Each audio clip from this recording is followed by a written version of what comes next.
Saluting the sun, the Inca. He's one of hundreds of actors participating in this historical reenactment. The dancers represent the 4 geographic regions of Tawantinsuyo, the Inca Empire, which at the height of its existence was the largest empire in the world. As the sun rises above Coricancha, the Inca temple of the sun, and fills the plaza beneath it, the Inti Raymi festival begins. Tourists and locals flock to watch this dawn spectacle, held annually on June 24. Amazing, amazing, amazing. I'm glad that the people of Peru are keeping their culture alive. It felt very real. Yeah. So, yeah, I think they portray it in a beautiful way. There's a lot of essence. Costumes are really colorful, and the dance is nice and active. So I really enjoyed it. And for the locals, descendants of this civilization, it's a special feeling. It makes us relive our past which has been so painful and known around the world. It moves us to see what we are now and what we were then. It is who we are, and we have to treasure that. And today, Cusco attracts millions of tourists to Peru.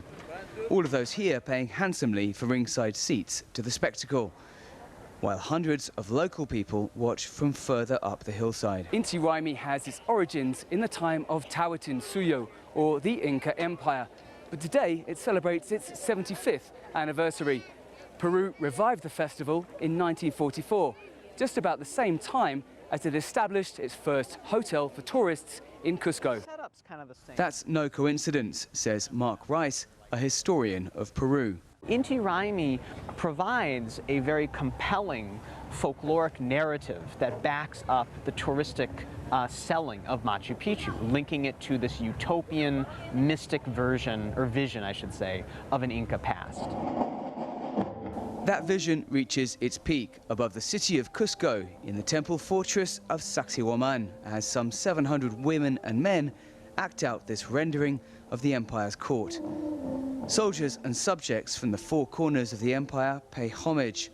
At its center, the Inca, whose followers believed was the child of the sun, holds court on the ceremonial pyramid, or Ushnu.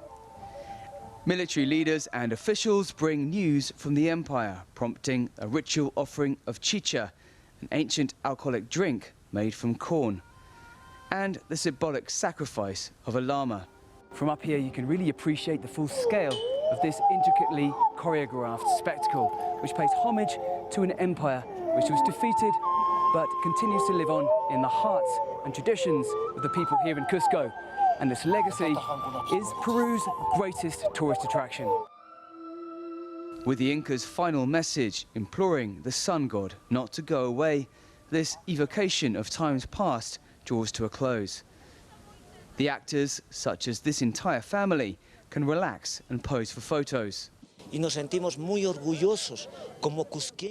family of Cusco natives, we are incredibly proud to take part in Inti Raymi, proud of our land which has watched over us. It has seen us born and seen us grow, and gives us everything. For many visitors, it capped their trip to Machu Picchu.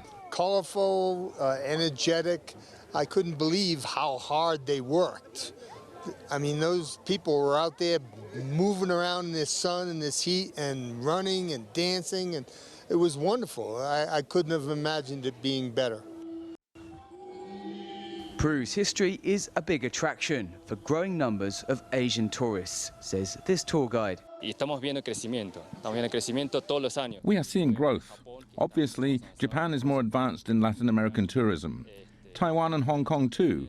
And China, which is the biggest market, is just getting started. As Inti Raymi ends, so does a month of festivities in Cusco. But according to Inca tradition, the Sun Festival ushers in a period of renewal, which could bring many more tourists. Dan Collins, CGTN, in Cusco, Peru.